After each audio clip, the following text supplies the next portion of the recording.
理想小學堂之駁車村屋 vs 西鐵站村屋。今日咧想同大家分享嘅時候就係究竟買駁車嘅村屋，即係啲村屋要駁車嘅，定係近西鐵站嘅村屋，邊樣係比較好啲，或者邊樣係適合投資多啲咧？嗱，講緊適唔適合咧就好個人化嘅，個個人嘅處境都唔同，同埋屋企人嘅需要同埋自己資金嘅儲備亦都唔同。但係如果你話以我個人嚟講咧，我自己咧係會 prefer 係駁車嘅村屋。咁我講落去你就會慢慢知道啦。嗱，先講下西鐵站嘅村屋啦。西鐵站嘅村屋嘅優點係咩啦？個優點就係、當然就係近西鐵啦，行2步就到啦。亦都近市啦，買嘢方便啦。但係佢又唯一有一樣嘢唔好嘅地方係咩咧？就係、價錢會高啦。高成點咧？佢係一定大部分啦，唔好話一定，大部分情況業主放緊嘅價或者成交嘅價唔係估到嘅價。即係如果今日放緊650萬個單位，其實估價可能550或者係最多600。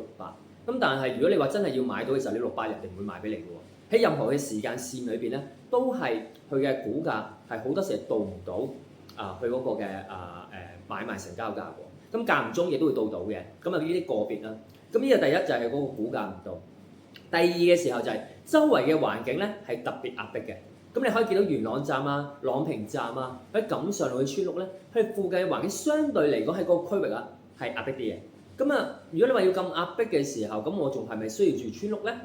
咁呢個就係嗰個嘅近西鐵站嘅村屋嘅情況啦。駁車嘅村屋啦，駁車嘅村屋嘅時候咧，首先我講佢唔好啦，因為大部分人知道佢唔好嘅嘢咧。唔好嘅時候我要駁程車咯，可能10分鐘、20分鐘甚至30分鐘不等啦。咁呢個就係唔好嘅地方啦。而佢好嘅地方係咩咧？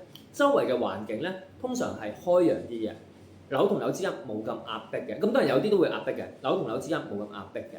而大部分情況底下，佢都係估到價嘅，好少業主會開嘅價咧，係開到太過離譜嘅，係啊，唔會話爭太多嘅。咁呢個係佢嘅優點同缺點啦。咁講咗兩樣嘅優點同缺點啦，咁點解我嘅選擇係會揀駁車咧？原因就係、我永遠就係未諗買先諗賣嘅。我賣嘅時候遇到嘅情況係點？市場上你見好多年有10幾年裏邊見到好多嘅客人啦，當佢要睇西鐵站嘅村屋嘅時候，第一睇嘅盤唔多，就算真係有嘅時候啦，睇咗啦，可能嗰10個8個睇完之後啦，基本上好多時都係到唔到業主心目中嘅價，喺任何嘅時間線裏邊都係好多時到唔到，咁可能要遇好多個客先會遇到一個客係啱嗰個盤啦。西鐵站嘅盤又冇所謂啦，賣平少少賺少少，跌緊市咧就唔係咁講啦。你想出貨嘅時候點出貨咧？資金就砸死晒啦，咁你係好難去套現嗰筆資金出嚟喎。但駁車唔同，駁車嘅時候大部分嘅人工股價基本上都到，係啦。雖然你可能都會有你嘅競爭性，你可能覺得話我冇咗個方便性啦，我競爭性都低咗，其實唔係嘅。買駁車嘅人嘅時候咧，就貪佢咧就係嗰個股價啦到啦，環境咧嘅時候咧亦都係開揚啲啦，冇咁壓迫啦。而仲有一樣嘢嘅時候，其實就算買駁車嘅村屋都好啦，你都要衡量究竟佢嘅車程係幾耐。我自己會接受就係10至15分鐘嘅車程係去到市中心或者西鐵站。如果你話20至25分鐘甚至30分鐘，我好視乎佢價錢係咪平好多，記住係平好多。如果唔係平好多，我唔會諗啦，我都係會揀翻10至15分鐘，或者最多挨近18分鐘嘅車程嘅單位。